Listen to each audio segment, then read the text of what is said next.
We introduced PartAfford, part-level affordance discovery from cross-category 3D objects. When we humans learn affordance, we aim to understand what objects could furnish for humans. As shown in the images, a baby may sit on a chair, and the elderly could sit on a tree stump. Both the chair seat and the stump surface afford sittable, while both the chair back and the wall afford backrest. We naturally learn that object affordances like sittable and backrest are part-based and cross-category. However, previous work in passive affordance learning mostly follows the supervised learning paradigm. Instead, human beings could learn affordance from very sparse annotations. For example, both chairs and sofa in the figure afford sittable, while the sofa further affords armrest. We could intuitively ground affordance to part geometry by learning the contrast in affordance composition and geometry. Thus, here is the challenging question for machines: how to distinguish each object part while recognizing corresponding affordances with such human-like sparse and natural supervisions. To make a shift of passive affordance learning from dense supervision to sparse supervision, we propose PartAfford, a new task of part-level affordance discovery. The model is tasked and trained to learn object affordances with natural supervision of per-shape affordance label set. At test time, it could decompose 3D shapes into parts and discover how each part corresponds to a certain affordance category. The back affords backrest, the seat is sittable, and chair legs afford framework to maintain the structure. The object-level affordance label and the 3D shape itself are the only supervision for our task. Benchmarking affordance learning in such a natural setting is a critical step towards generalizable part-level object understanding. However, existing affordance annotations are not sufficient. Previous datasets on images are not fine-grained and 3D geometry aware. Recent work on 3D shape affordance annotation is either partially part-based but coarse-grained, or fine-grained but not consistent and part-based. To take the best of both worlds, we construct the part affordance dataset, where we annotate 24 kinds of fine-grained affordance labels on over 25,000 shapes across 24 object categories originally from PartNet and Sapien. To annotate objects from PartNet, we provide expert-defined descriptions for 24 affordances to guarantee the quality and consistency of the mapping construction. According to descriptions, we manually construct a one-to-multiple mapping from 479 kinds of object part labels defined at the finest granularity in PartNet. Given the part hierarchy of a 3D object like a door, we first get the corresponding affordance annotation by the mapping. Then, we perform a manual inspection to correct the affordance labels according to their specific geometry and physics properties. The door handle in the figure, more precisely, is a lever for door opening. Overall, the per-shape training label is openable and lever. As shown in the histogram, most affordances are annotated on more than two kinds of objects. Our annotation is part-based and cross-category. The handle affordance could be found on 11 object categories. The PartNet dataset does not contain articulation information.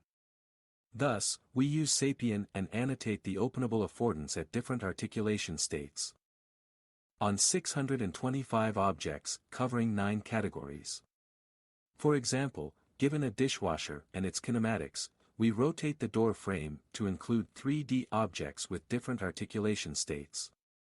Those door frames at various angles are all annotated as openable, revealing the physics underlying the affordance. Overall, the per-shape training label is openable and containment. The gallery above is a glimpse of our constructed part affordance dataset annotated on PartNet and Sapien. It is tailored for the sparse supervision setting and affordance compositionality study. Utilizing the part affordance dataset, we propose a novel framework for PartAfford. Our model contains two main components: an abstraction encoder for part-centric feature extraction and an affordance decoder with 3 branches. Given an input shape, the abstraction encoder extracts part-centric features, which are also known as slots. For example, there are 4 slots.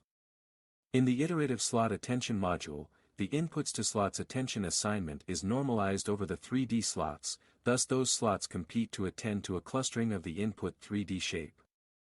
As shown in the visualized learn 3D attention masks. They naturally segment the object through iterations. The slot attention is crucial for part-centric learning. An ablation version, which replaces the slot attention with linear layers, fails to decompose objects into several parts. Without the attention module, there is no competition between slots. Given the part-centric slots features, 3D part reconstruction decoder, the first branch of the affordance decoder, learns the part-level segmentation from the self-supervision of 3D reconstruction. Affordance prediction, the second branch, discovers the corresponding affordance for each slot with set-based matching loss. Such a loss is in line with the permutation invariant nature of slots. It helps to learn part affordance correspondence from the contrast in affordance compositions. In the ablation study, each part is colored according to its predicted affordance. It shows that affordance prediction facilitates the abstraction of 3D shapes and the elimination of spare slots.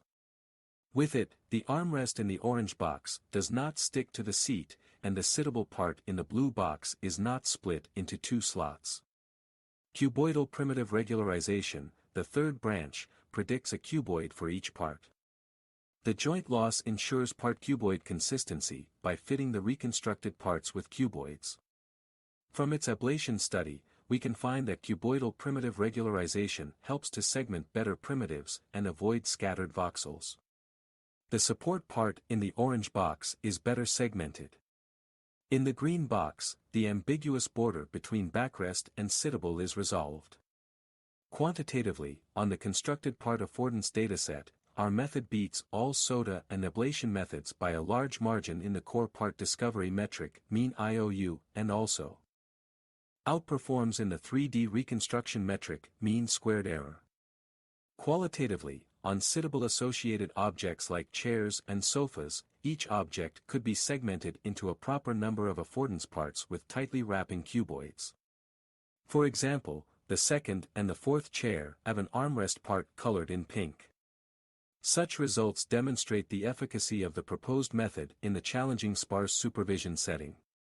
By contrast, the unsupervised SOTA method suffers to segment parts from similar object shapes. For support-associated objects like cabinets and tables, the model could easily tell that their upper surfaces afford support. And for openable, our model is able to recognize both vertically and horizontally open doors on various appliances at different articulation states. We also qualitatively test our model on novel object shapes and unseen object categories. It generates reasonable results in generalization. As shown in the figure, a bean bag is also sittable. The upper surface of microwave and chair seats could support place-on objects. Meanwhile, one could also sit on table surfaces for rest. Overall, we present a new PartAfford task for part-level affordance discovery. Compared to the prior densely supervised learning paradigm, PartAfford learns the visual object affordance in a more natural manner. We propose a novel learning framework for tackling PartAfford, which jointly abstracts 3D objects into part-level representations and discovers the affordance by learning the affordance correspondence. We empirically demonstrate the efficacy and generalization capability of the proposed method and analyze each component's significance via a suite of ablation studies. We build the benchmark for learning and evaluating PartAfford by curating a dataset consisting of 3D objects and annotated part-level, cross-category affordances. For more details, please refer to our paper. Thanks for watching.